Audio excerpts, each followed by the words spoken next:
Namaskar, Jai Shri Krishna. Illuminating text 3 and text 4 of chapter 1, the first step in God realization of second canto, the cosmic manifestation of Srimad Bhagavatam. Text 3.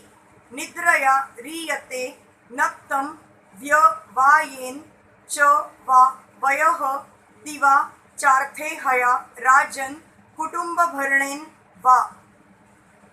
The lifetime of such an envious householder is passed at night, either in sleeping or in sex indulgence, and in the daytime, either in making money or maintaining family members. The present human civilization is primarily based on the principles of sleeping and sex indulgence at night and earning money in the day and spending the same for family maintenance. Such a form of human civilization is condemned by the Bhagavad school. Because human life is a combination of matter and spirit soul, the whole process of Vedic knowledge is directed at liberating the spirit soul from the combination of matter. The knowledge concerning this is called Atma Tattva. Those men who are too attached to materialism are unaware of this knowledge and are more inclined to economic development for material enjoyment. Such materialistic men are called karmis or fruitive laborers, and they are allowed regulated economic development or association of women for sex indulgence. Those who are above the karmis, that is the jnanis, yogis and devotees, are strictly prohibited from sex indulgence. The karmis are more or less devoid of Atma Tattva knowledge, and as such, their life is spent without spiritual profit. The human life is not meant for hard labor for economic development, nor is it meant for sex indulgence like that of the dogs and hogs. It is specially meant for making a solution to the problems of material life and the miseries thereof. So the karmis waste their valuable human life in sleeping and sex indulgence at night, and by laboring hard in the daytime to accumulate wealth, and after doing so they try to improve the standard of materialistic life. The materialistic way of life is described herein in a nutshell, and how foolishly men waste the boon of human life is described as follows. Text 4.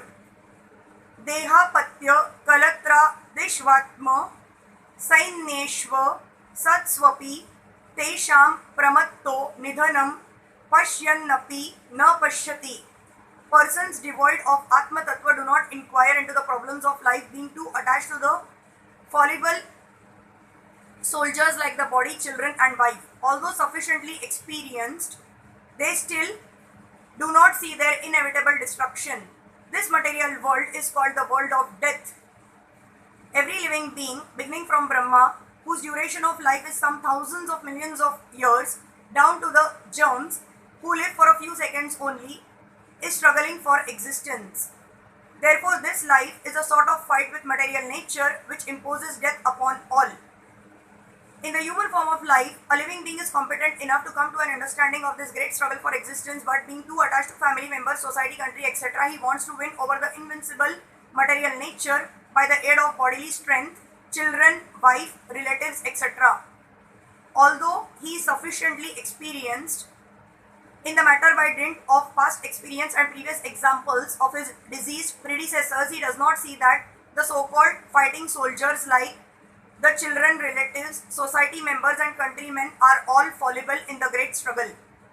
One should examine the fact that his father or his father's father has already died, and that he himself is therefore also sure to die, and similarly his children, who are the would-be fathers of their children, will also die in due course.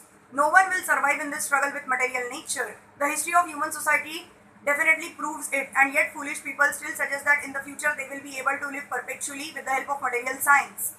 This poor fund of knowledge exhibited by human society is certainly misleading, and it is all due to ignoring the constitution of the living soul.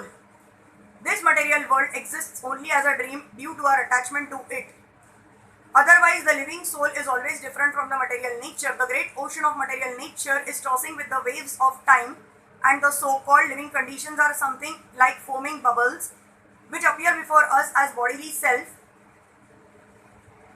wife, children, society, countrymen, etc. Due to a lack of knowledge of self, we become victimized by the force of ignorance and thus spoil the valuable energy of human life in a vain search after permanent living conditions which are impossible in this material world. Our friends, relatives, and so-called wives and children are not only fallible but also bewildered by the outward glamour of material existence. As such, they cannot save us. Still, we think that we are safe within the orbit of family, society, or country. The whole materialistic advancement of human civilization is like the decoration of a dead body.